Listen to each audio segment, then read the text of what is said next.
June মাসের এই প্রচণ্ড দাবাদহে আপনার শখের জবা গাছটি কি ঝিমিয়ে পড়েছে? প্রচুর যত্ন করছেন, জল দিচ্ছেন, তাও কি গাছে কুড়ি আসছে না? কিংবা কুড়ি এলেও কি তা হলুদ হয়ে ঝরে যাচ্ছে? যদি উত্তর হ্যাঁ হয়, তবে আজকের ভিডিওটি একদম আপনারই জন্য।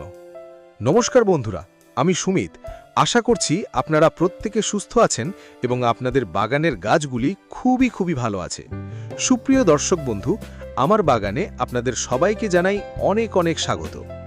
বন্ধুরা, আজকে আমাদের এই ভিডিওর মূল বিষয়বস্তু হলো কিভাবে আমরা প্রচণ্ড গরমে জুন মাসে এসে দাঁড়িয়ে জবা গাছে এই রকম হারে প্রচুর পরিমাণে ফুল ফোটাতে পারবো।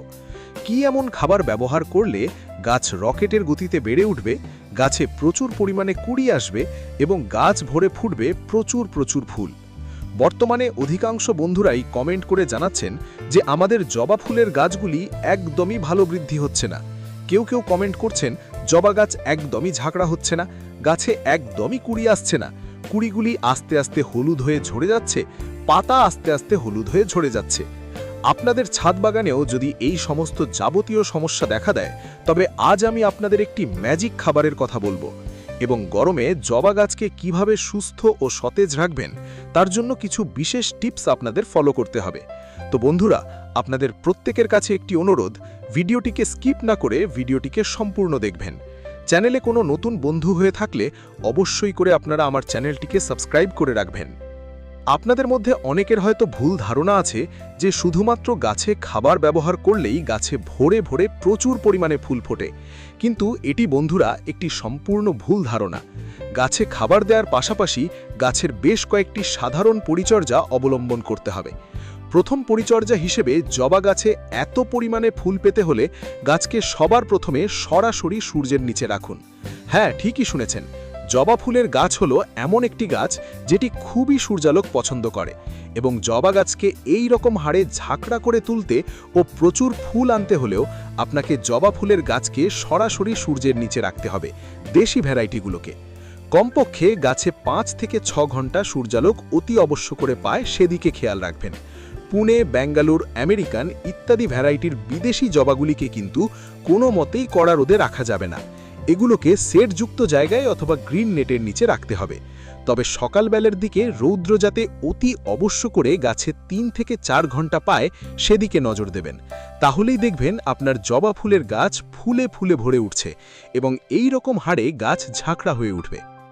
জবা ফুলের গাছ দ্রুততার সাথে ঝাঁকড়া না হওয়া, গাছে বেশি পরিমাণে ফুল না হওয়া এবং গাছ ভালোভাবে বেড়ে না ওঠার আরও একটি কারণ রয়েছে, সেটি হচ্ছে গাছের গোড়ার মাটিতে ভরে জল দেওয়া। অনেকেই আছে যারা অতিরিক্ত গরমে গাছের গোড়ার মাটি ভেজা থাকার সাথেও আবার গাছের গোড়ার মাটিতে পুনরায় জল দেন। ফলে গাছের গোড়ার মাটি একদম শুকাতে পারে না এবং গাছের গোড়ার মাটি না শুকালে গাছের শিকড় আস্তে ড্যামেজ হয়।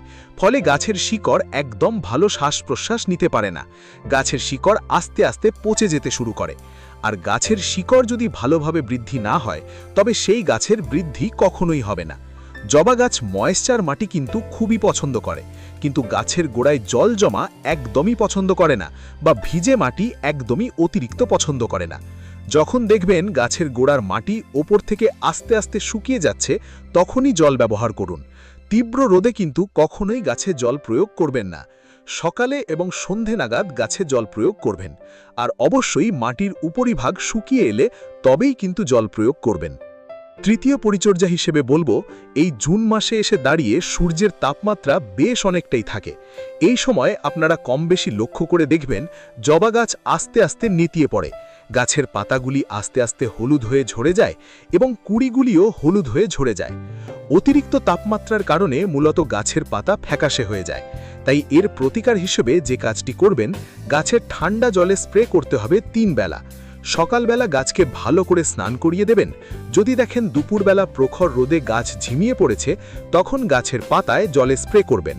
টবের মাটিতে কিন্তু তখন কোনো মতেই জল প্রয়োগ করবেন না, তাহলে কিন্তু গাছের ক্ষতি হবে। এবং সন্ধে নাগাদ আবার গাছটিকে ঠান্ডা জল দিয়ে স্নান করাবেন। যদি সম্ভব হয়, বিকেলের দিকে আপনি ফ্রিজের বরফ জলও গাছে প্রয়োগ করতে পারেন। আর বৃষ্টি হলে তো বন্ধুরা কোনো কথাই নেই, টবের মাটি শুকনো হলে তারপরেই কিন্তু আবার জল প্রয়োগ করবেন। টিপস নাম্বার 4, গাছের গোড়ার মাটিতে আমরা কখনোই আগাছা জন্মাতে দেব না। গাছের গোড়ার মাটিতে যদি দেখেন আগাছা জন্মেছে, সেগুলিকে সাথে সাথে তুলে ফেলে দিন। কারণ আগাছাগুলি কি করবে, গাছে যখন খাবার দেবেন তখন সমস্ত খাবার সেই আগাছাগুলি খেয়ে ফেলবে, ফলে আপনার গাছের জন্য পর্যাপ্ত পুষ্টি বা খাবার থাকবে না। তাই সব সময় গাছের গোড়ার মাটি পরিষ্কার রাখুন। গাছের গোড়ার মাটিতে কোনো রকম আগাছা জন্মাতে দেবেন না। এই আগাছা তুলে নেওয়ার পর আমাদের গাছের মাটিতে একটি কাজ করতে হবে, সেটি হলো মালচিং। যারা গাছকে কোনো প্রকার শেডে রাখতে পারছেন না, তারা অবশ্যই এই পদ্ধতিটি ব্যবহার করে উপকার পাবেন। এর জন্য আমাদের বাগানের যেসব শুকনো পাতা থাকে সেগুলোকে আপনারা গাছের গোড়ায় এই রকমভাবে দিয়ে দেবেন। এতে টবের মাটিতে ময়েশ্চার ভাব বজায় থাকবে। যদি আপনাদের কাছে খুব বেশি পাতা না থাকে, এর পরিবর্তে আপনারা কোকোপিট বা নারকেলের ছোবড়া টুকরো গাছের গোড়ায় দেবেন, এতেও কাজ হবে। টিপস নাম্বার 5, কিভাবে আমরা আমাদের জবা ফুলের গাছকে রকেটের গতিতে ঝাঁকড়া করে তুলব। জবা ফুলের গাছকে দেখার মতো বাড়িয়ে তুলতে এবং দ্রুত ঝাঁকড়া করতে হলে আপনাকে জবা ফুলের গাছকে পিঞ্চিং বা কাটাই ছাঁটাই করতে হবে। যখন দেখবেন গাছের ডালগুলি অতিরিক্ত লম্বা হয়ে গেছে বা গাছের ডগায় ডগায় কোনো রকম কুড়ি নেই, গাছের পাতাগুলি সমস্ত হলুদ হয়ে ঝরে যাচ্ছে, তখন সেই সমস্ত গাছের ডালগুলিকে এই জুন মাসে এসে দাঁড়িয়ে আপনারা সফট প্রুনিং করতে পারেন। ডালগুলিকে ডগা থেকে কেটে দেবেন 1 থেকে 2 ইঞ্চি করে, ফলে সেখান থেকে আরও নতুন নতুন ব্রাঞ্চেস আসবে এবং আস্তে আস্তে গাছ সুন্দর শেপ নেবে। মনে রাখবেন, যত বেশি গাছের ডাল হবে বা গাছ যত বেশি ঝাঁকড়া হবে, তত বেশি সেই গাছ থেকে আপনারা ফুল পাবেন। শুধুমাত্র কাটাই ছাঁটাই করেই গাছকে ঝাঁকড়া করা যায়, তাছাড়া গাছকে ঝাঁকড়া করার আর তেমন কোনো রকম বিশেষ পদ্ধতি নেই। তাই এই সময় গাছকে কাটাই ছাঁটাই করুন, এতে গাছ সুন্দরভাবে ঝাঁকড়া হয়ে উঠবে। টিপস নাম্বার 6, এই পরিচর্যাটি আমরা অনেকেই এড়িয়ে চলি। গাছে যখনই ফুল ফোটে, সেই ফুলগুলিকে যদি আমরা না তুলি, তবে সেই ফুলটি গাছের শুকনো অবস্থায় থেকে যায়। গাছে যদি শুকনো ফুলকে আমরা ওইভাবেই রেখে দিই, তবে গাছ কিন্তু এই বাসি ফুল ঝরাতে অতিরিক্ত শক্তি ব্যয় করে এবং গাছে একদমই নতুন নতুন ব্রাঞ্চেস বা নতুন নতুন কুঁড়ি আসতে পারে না। তাই যখনই গাছের শুকনো ফুল দেখবেন, সেই শুকনো ফুলগুলিকে সাথে সাথে তুলে ফেলে দেবেন। গাছের শুকনো ফুল রাখা হলে গাছে প্রচুর পরিমাণে ফাঙ্গাসের আক্রমণ হয়ে থাকে এবং এতে ফুলের সংখ্যা কমে যায় এবং গাছের অবস্থা খারাপ হয়ে যায়। এই ফাঙ্গাসের আক্রমণ যাতে আমাদের গাছে না হয়, তার জন্য গাছে খুব ভালো মানের একটি ফাঙ্গিসাইড আমাদের প্রয়োগ করতে হবে। ফাঙ্গিসাইড স্প্রে হিসেবে আমি আমার গাছে মূলত সাফ ফাঙ্গিসাইড ব্যবহার করে থাকি। আপনারা চাইলে এর পরিবর্তে ব্লাইটক্স, রিডোমিল গোল্ড, M45, ম্যানসার বা ব্যাবিস্টিন গাছে প্রয়োগ করতে পারেন। এটি ব্যবহারের নিয়ম হচ্ছে 1 লিটার জলে 1 চা চামচ ফাঙ্গিসাইড নেবেন এবং সেটিকে খুব ভালোভাবে মিশিয়ে নেবেন। মেশানোর পর আমরা আমাদের প্রতিটি জবা ফুলের গাছে এটি স্প্রে করব মাসে 2 বার। আর যখনই দেখবেন বৃষ্টিপাত হচ্ছে, তার পরপরই আমরা আমাদের প্রতিটি জবা গাছে ফাঙ্গিসাইড প্রয়োগ করব, কারণ এই বৃষ্টিপাতের সময়ই গাছের সবচেয়ে বেশি ফাঙ্গাসের আক্রমণ দেখা দেয়। এখন আসি সেই ম্যাজিক খাবারের কথায়। জবা গাছে কি এমন খাবার ব্যবহার করলে গাছ রকেটের গতিতে বেড়ে উঠবে, দ্রুত ঝাঁকড়া হবে এবং গাছ ভরে ফুটবে প্রচুর প্রচুর ফুল? এই সেই সাদা রঙের জিনিস, যা হলো সাধারণ চকের টুকরো, যা দিয়ে ব্ল্যাকবোর্ডে লেখা হয়। এতে প্রচুর পরিমাণে ক্যালসিয়াম থাকে, যা জবা গাছে প্রচুর ফুল আনতে এবং সেই ফুলগুলো ধরে রাখতে সাহায্য করে। এটি গাছের শিকড় বৃদ্ধিতে সাহায্য করে, গাছের পাতাকে সবুজ ও সতেজ রাখে এবং মাটির স্বাস্থ্য উন্নত করে। এর পাশাপাশি মাটিতে পিঁপড়ে, শামুক, ক্ষতিকারক পোকামাকড় দূর করে। মাত্র 2 টাকার কয়েকটা চক আপনারা এইভাবে গুঁড়ো করে নিয়ে মাসে 2 বার গাছের গোড়ায় ব্যবহার করুন। সার দেওয়ার আগে টবের আগাছা বা শুকনো পাতা পরিষ্কার করে মাটিটা একটু খুঁড়ে নেবেন। 10 থেকে 12 ইঞ্চি টবের জন্য 1 চামচই যথেষ্ট। চক গুঁড়ো মাটির সঙ্গে মিশিয়ে দিয়ে ওপর থেকে ভালো করে জল দিয়ে দিন, যাতে সারের গুণাগুণ দ্রুত শিকড়ে পৌঁছায়। এই খাবারটিকে ব্যবহার করার মাত্র 1 সপ্তাহ পর আপনার গাছ ফুলে ফুলে ভরে উঠবে। গাছ রকেটের গতিতে বেড়ে উঠবে, গাছ দ্রুততার সাথে ঝাঁকড়া হবে এবং গাছ ভরে ফুটবে প্রচুর প্রচুর ফুল। আমি আমার গাছে এত পরিমাণে ফুল পাই, তার গোপন রহস্যই হলো এই খাবার। আপনারা অনেকেই কমেন্ট করেন যে আমি গাছে কি খাবার দিই যার ফলে এত ফুল ফোটে। তো বন্ধুরা, এই হচ্ছে সেই ম্যাজিক খাবার।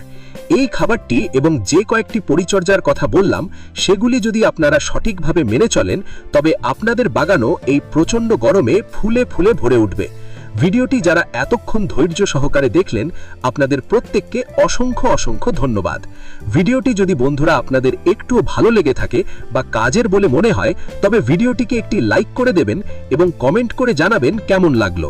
আর অবশ্যই করে আপনারা আমার চ্যানেলটিকে সাবস্ক্রাইব করে পাশের বেল আইকনটি প্রেস করে রাখবেন এবং ভিডিওটি অন্যান্য বাগানপ্রেমী বন্ধুদের কাছে শেয়ার করবেন যাতে তারাও খুব সহজে ছাদ বাগান করতে পারে। তো বন্ধুরা, দেখা হচ্ছে আবার অন্য কোনো ভিডিও নিয়ে। ততক্ষণ সবাই সুস্থ থাকবেন, ভালো থাকবেন এবং আমার ভিডিও দেখতে থাকবেন। ধন্যবাদ।